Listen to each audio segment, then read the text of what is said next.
দুইটি সময় ঘুমালে আপনি ফকির হয়ে যাবেন, গরিব হয়ে যাবেন।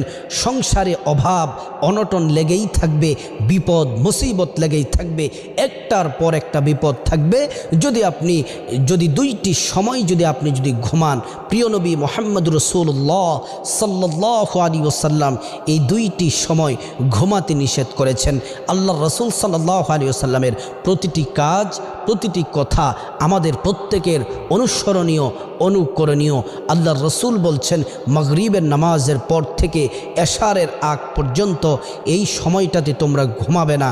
আল্লাহর রাসূলের কথা যদি আমরা না শুনি, বিপদ মুসিবত লেগেই থাকবে।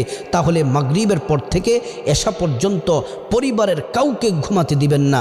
দ্বিতীয় নাম্বার হচ্ছে ফজরের নামাজ না পড়ে ফজরের সময় ঘুমিয়ে থাকা এবং ফজরের পরে ঘুমানোর অভ্যাস করা। ঘুমানো, এই দুইটি সময় আপনি ঘুমান